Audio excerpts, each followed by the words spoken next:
Good morning. Okay. I have an iPad in front of me because I wanted to remember what I wanted to say. Because, of course, at the outset, I'd like to thank SIBM Bangalore for inviting me here for this, on this TED Talk. And typically, I'm going to say I'm very nervous. Because it's easier if you gave me 18 words and I'll sling it in a tune and sing it for you. Or I'll sing 18 songs on the trot.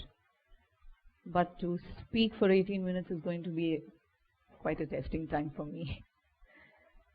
Also, I was wondering, what is it that I'm going to say that you already probably might not know about me? I've done scores of interviews and, television and radio where I've spoken about my musical journey, what music means to me, and even about my personal life. So I had to jot some things down because I believe every musician's journey is pretty much the same. The same hope, frustrations, joy, disbelief, despondency, achievements, etc., etc., and an epiphany. I think my epiphany, the moment rather, was when I was 10 years old. I was encouraged in my school to participate in a lot of competitions, and I was even allowed to cut classes sometimes to perform on stage. At a very young age, I started performing on stage. But it was this particular competition which was held to promote a film, and I was given it was an exception in my case because the competition was mainly for people above 18 years of age, and I was given an exception was made in my case, and I was asked to perform in the last chosen 10. I was adjudged second best, and a promise was made by the actor producer that I would be given a break when I was old enough. And I was also given sound advice to learn music, vocal training, which is very essential. So and of course at home, my mother, who used to sing beautifully Carnatic classical, also impressed upon us the fact that it's not just enough to have a good voice. It's more important to hone that skill with training. So I was under the tutelage of Pandit Gautam Madhusudan Sharma, Pandit Ratan Mohan Sharma, and then later Pandit Govind Prasad Jaipurwale. I learnt under them the nuances of classical music, Hindustani classical. Now many of you all might wonder, being a South Indian, how is it that I took to Hindustani classical, though my mother was a Carnatic vocalist herself. I think it was because since childhood, me and my sisters at home would constantly sing, the film songs, obviously, since they would be, playing on your radio and television all the time. And but we were listening to a lot of Hindi music, a lot of ghazals, a lot of Hindustani classical artists. So I took to it very naturally, and it was almost, a given that we would grow up, or I would grow up, and take to Hindustani forms of music more easily than the South Indian style. So I began learning Hindustani classical, and it just opened my eyes, because till then I was listening to all these television programs that used to come in those days called National Integration for Music and Dance, or program of music and dance, and I would listen to these great stalwarts and wonder if I would be able to do that. And when I started learning music, gradually every rag that I learned, every vocal exercise that I practiced, riyaz jisko kehte hain, hours and hours and hours over, it gave me the confidence, it gave me the belief that I could probably attempt what I've been hearing all this while and telling myself, no, don't even go there, don't even touch that. One particular piece that I still remember in Ra Kafi that my Guruji taught me, which I wanted to, I used to hear him sing and I said I have to get to that as close as possible, even if I could attempt 50% of what he did. It was a particularly intricate tappa, a form of music. It went something like this. Oh, miya ve jaane wale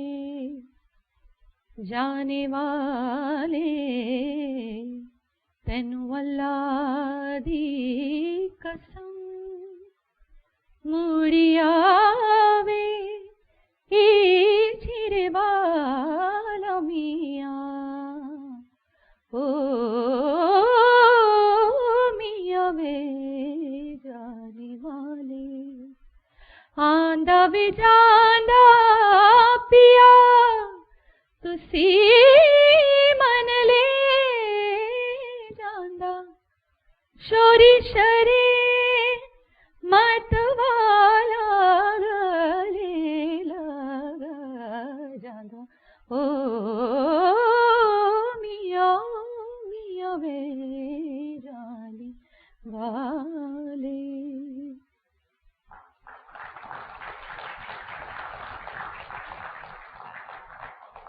So hours and hours and hours of practice, and I still, every time I would hear my Guruji singing this, I said, he did that new this time. Why did he have to do that? Now I'll have to go all over and do this again and again.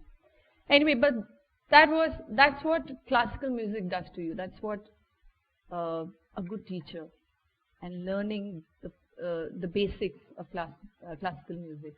It sets a foundation. It makes your foundation so strong, and then to build on that becomes a tad more easier. I'm saying this because I get a lot of questions these days that is it important to learn music to be, to become a singer? Because so many singers, and they take some famous names and they never learnt music. I disagree, because I feel and I know and I've heard that they did their own style of riyaz. Kishore Kumar, for instance, who everybody likes to quote as someone who never learnt music, did his style of riyaz, which a lot of them have spoken about, a lot of the artists, his contemporaries have told us about.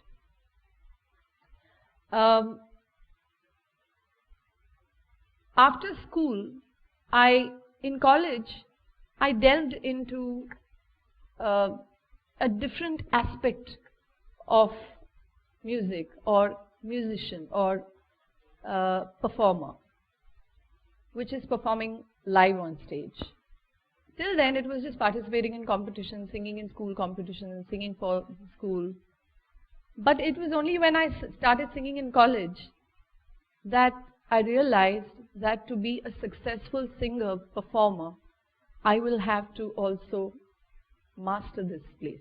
I will have to learn what it takes to be a performer who connects with an audience.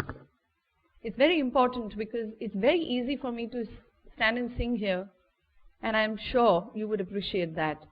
But to be a successful performer is one who connects with the audience, who allows the audience to take home with her or him something about that concert which was special, which was unforgettable, right? I'm not saying anything new. I think this is true for every performer. I learnt confidence. I learnt the term confidence that applies so easily, that's applied so easily to everything that we do. I learnt that on my college stage, because I was performing for this mad crowd, and sometimes unruly, sometimes cheering me, sometimes just demanding and it taught me what a performer can or should be. And there are some photographs, yes, that you can see that of my performances during college and even post that. Excuse me, I'm just recovering from a viral, so I'll keep doing that. Please don't mind. It was also in college that I also got my first break, my first big break. It was for a jingle. I started my singing career by doing jingles, advertising. And again, it opened me to something so fascinating. I got to work with composers like Ranjit Barot, Louis Banks, Leslie Lewis, Loy Mendonca, Ehsaan Loy, Ashok Patfi, Shankar Mahadevan. It was nerve-wracking for me because here I had, it's very easy to hear a song which is playing on the radio, learn it by heart, and then perform it or sing it. But here I was given a challenge. I was given a new song. So I had to learn it, understand what was required, and deliver. I think that's why I hold the advertising industry in inculcating me in this love and this passion for music, because that's where I started to believe that I could make this a profession. Till that time, I think there was a lot of self-doubt. There was a lot of confusion whether this is the path for me. In spite of being told million times over by friends, families, and college teachers, professors that this is your this is where you're going to make a big name for yourself and you're going to make us proud, etc., etc. But there was a lot of self-doubt, and finally it was when I sang that first jingle, and I still remember. It was Amitexin Sarigalude Shreni. Oh me, Amitexin Sarigalude Shreni. This was in Malayalam. I also got to sing a lot of languages while when I started doing advertising. My mother tongue is Tamil, but I got to sing in other than Hindi and Tamil, Telugu, Kannada, Bengali, Marathi, Oriya, Assamese, Gujarati, and some foreign languages also like Nepalese, Russian, Sinhalese.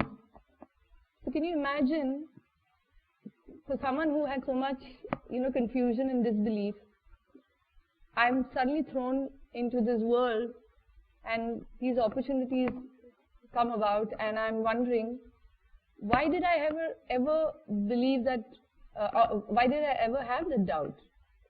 One interesting jingle that I remember was in Russian when I was called to the studio. I just went to the studio. We don't usually come to know what's going to be recorded. So when I went in, Leslie, the music director, said, "Today we are recording in Russian, Maha." I thought he was just pulling a fast one on me. When I went to the studio, Leslie said, "Okay, here we have to do this jingle in Russian," and I was like, "Okay, you must be pulling a fast one on me. Russian? I mean, yahan pe Russian?" So no, it's for a tea commercial, and they want your voice for it. I said, "Okay, I'm going to make a mess out of this."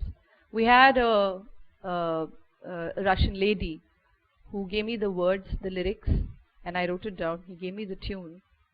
And I looked at those words and I was like, how am I going to do this? How am I going to make it sound Russian? But that's the power of music. That's the beauty about music.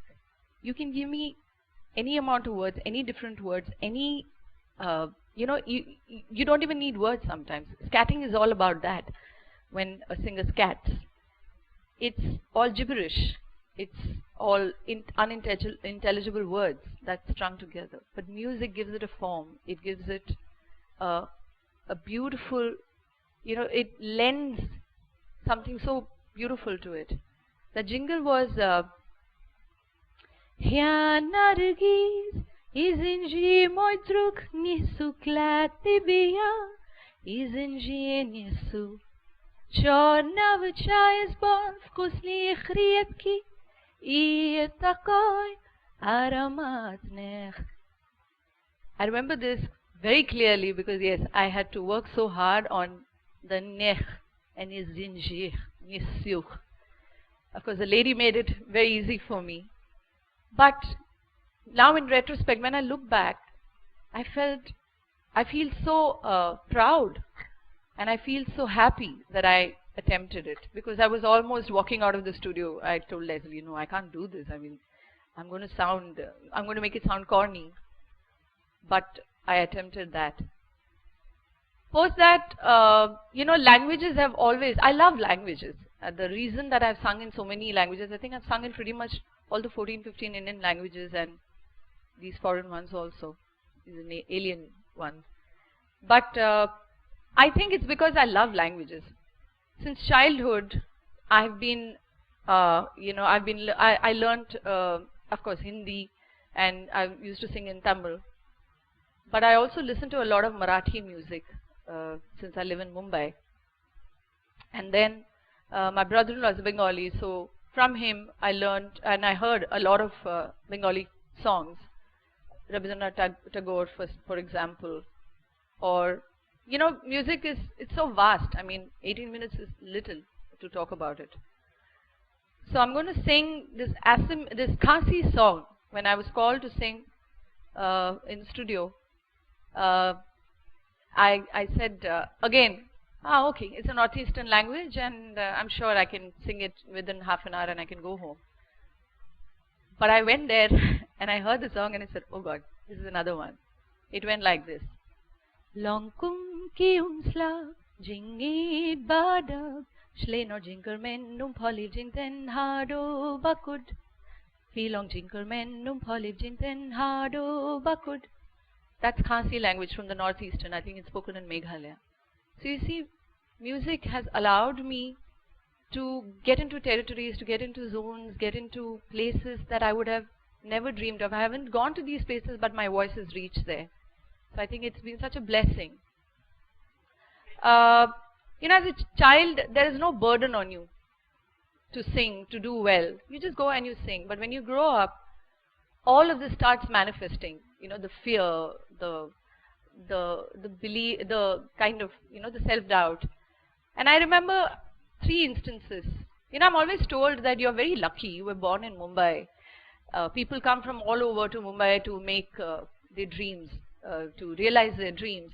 And you were born there, and you had so much support, and you had this, and you had that.